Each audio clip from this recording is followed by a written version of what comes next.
Good morning, metalheads of the internet, and welcome to a brand new episode of the Metal Meltdown. Today we are talking about the latest studio album from Witherfall entitled Sounds of the Forgotten. This is the fourth full-length studio album from this progressive power and heavy metal crew featuring Joseph Michael of Sanctuary fame and Jake Dreyer of Iced Earth fame. Also, worth noting, back in the day, both of these guys were members of a little band called White Wizard and performed on a little album called The Devil's Cut, which I have talked about on a plethora of occasions, shall we say. I have argued it's one of the most underrated heavy metal records ever made, and I stand by that nearly 11 years later, and it kicks absurd amounts of ass. Now, y'all should know me by now. I'm not a huge fan of power metal. We don't really talk about power metal here on the Metal Meltdown unless the band is absolutely monumentally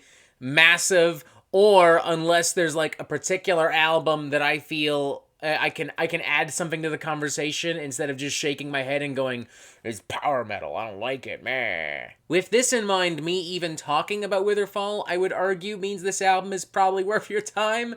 Like, these guys aren't purely a power metal band, but they do at bare minimum have power metal blood running through their veins, and I will argue that they are one of the more unique and consistent progressive power metal bands out there today. In just under a decade, they've put out 3 other excellent studio albums, an EP, a bunch of great standalone singles as well. I like that they take power and progressive metal into much more dark, theatrical, and moody territory. There's a lot of influence from Nevermore, Crimson Glory, the aforementioned Sanctuary, and Iced Earth. I would also say there's a lot of influence from, like, King Diamond as well. Like, there's some ghastly vocal dynamics and a lot of atmospheric elements and soundscapes that are on par with what I might expect from, like, Abigail or Them or The Fatal Portrait. There's always a lot of emotion, a lot of atmosphere, a lot of melodrama and bombast, but it never gets to a point where it feels over the top or overwhelming. In fact, in moments where in theory it could be over the top and overwhelming, it instead feels anchored and grounded thanks to really great songwriting, thanks to really great production, and Witherfall knowing kind of when to pull back, when to simmer down. And Sounds of the Forgotten is really no exception to the rule whatsoever. It's not really doing anything groundbreaking or new for Witherfall. In fact, there's maybe an argument to be made that they're playing things a little safe here and there. But overall, I mean, they're still kind of knocking it out of the park. They still have a very unique sound, and they're still very consistent with it. You've got the opening number, They Will Let You Down, which is filled with blistering barrages of almost painkiller-esque power and speed metal, with a lot of dramatic flair, a lot of falsetto, screeching vocals. You have these very simplistic but ominous organ melodies kind of floating atop some doomier riffs in the main chorus. There are quite a few tasty, technical, proggy transitions and twists and turns and treats all through this as well to keep you on the edge of your seat, on the tips of your toes. Then there's Insidious, which is probably one of the most unhinged cuts I've heard from Witherfall, not just on this album, but maybe just in general. Like, there's a lot of tight, really fast-paced kind of thrash, power metal riffage, multi-layered, spooky vocal dynamics, gutturals, and howling vocals. Now, I will say, unfortunately, the momentum is briefly killed by this spacious section in the middle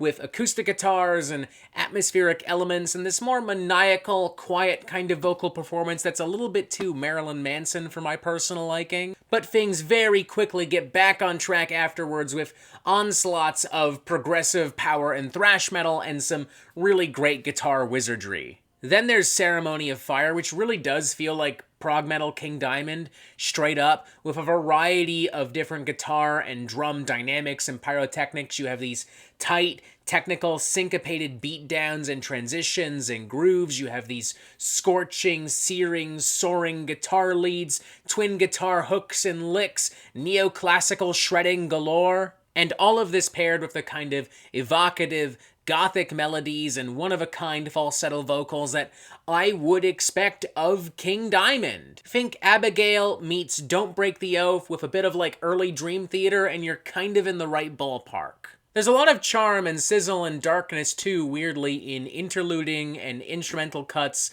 like A Lonely Path, aftermath, opulent, like you have really tender, rustic acoustic guitar stuff, you have blaring, haunting, horrifying keyboards, walls of towering, monstrous vocals as well. And though they are extremely formulaic, I do find myself still genuinely enjoying some of the heavy metal power ballads on the album, like When It All Fades Away and Where Do I Begin. There's a lot of passion and soul evidently on display, with a lot of really powerful and cathartic vocal and keyboard and guitar work.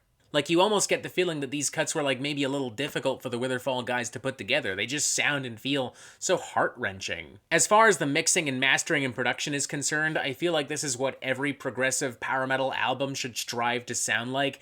Everything is beefy and muscular when it needs to be, but also, you know, very clean and gracious when it needs to be. I'm feeling a very strong, very enthusiastic 3.5 out of 5 on this bad boy. If there were just maybe a few more twists and turns, a few more unpredictable moments, stuff that I didn't see coming, I could picture giving this a 4 out of 5. All things considered, it is still pretty much a great album. Like, it's no dull moments, no fat, no filler, a lot of great, strong, passionate performances, great songwriting. If you know and like Witherfall or any of the bands we've name dropped in this video, then there's a very good chance you're going to really enjoy this album. I don't know if I would say that this is their best album yet. I think I like Curse of Autumn just a little bit more.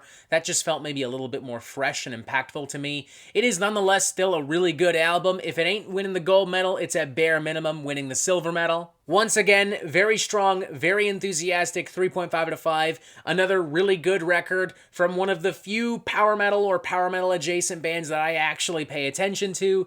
Definitely check it out. And that is it for the Metal Meltdown. I am not an expert, nor do I claim to be. So what do you think? Do you like this record? Do you not like this record? And what do you want to hear from me next? And thank you for watching. Make sure you press subscribe right here so you get updates on the Metal Meltdown fucking immediately.